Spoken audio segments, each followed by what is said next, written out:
Ne kadın ama ha? Koca emire diz çöktürdü. Onu zaman gösterir. Hem Tuğtekin yaşıyormuş. Bu ne iştir Noyan? Merak etmeyesin. İçini öyle bir oydum ki sabaha göremez. Sabah cenazesine gider gözyaşı dökersin. Hatta istersen arkasından yas tutarsın. Dediğim gibi Ertuğrul Sultan'ın huzuruna çıkarsa geceleri gözüne uyku girmez.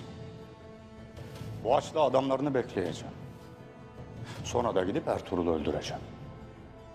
Sakın bana oyun oynamayasın Saadettin. Eğer bana oyun oynarsan, nereye gidersen git, seni gelir bulurum. Hadi selametle.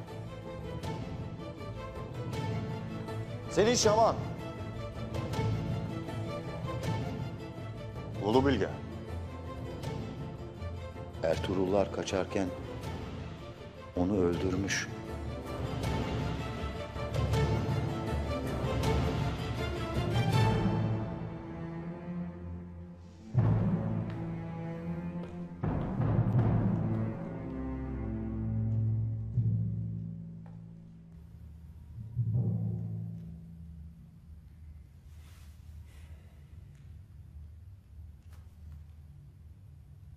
Allah şifa versin. Senin gibi bir aslanı hangi ok işler? Tez vakitte iz bile kalmaz.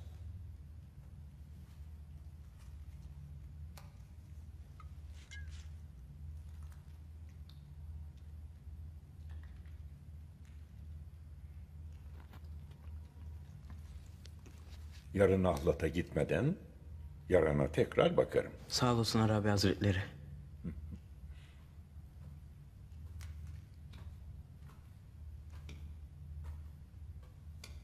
Selamünaleyküm.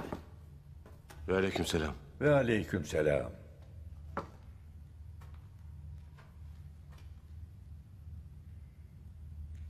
Beyim, ahval hiç iyi değildir. De hele Geyikli. Nasıl söylesem bilemem beyim. Geyikli. Sabrımı mı sınarsın?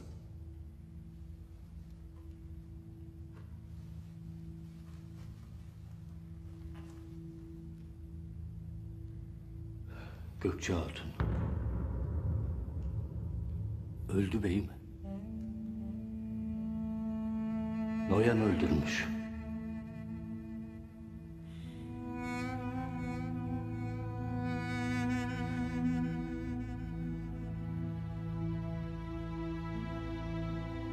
Tuğtekin beyim de canıyla cebelleşirmiş. Durumu da ağırdır. Gökçe. Günahsız Gökçe. Tuğtekin'le birbirlerine doyamadan.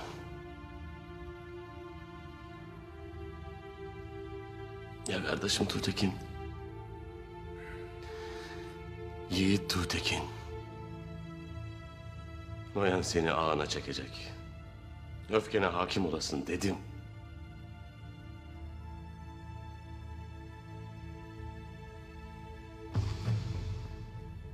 Noyan. Saadettin. Sizi cehenneme yollayacağım. Zalimler mazlumların önünde diz çökene kadar durmayacağım. Dirayetli olasın evlat. Bin zulme uğrasan da dirayetli olasın.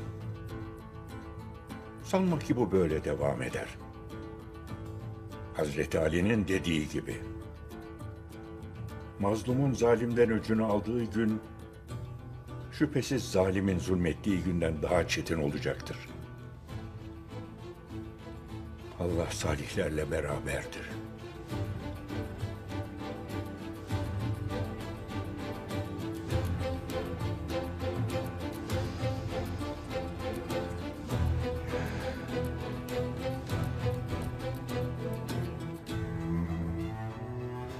Ben tez obaya gidiyorum. Beyim, Emir Saadettin obayı boş bırakmamıştır. Askerler obadadır. Merak etmeyesin. Tez gidip tez döneceğim.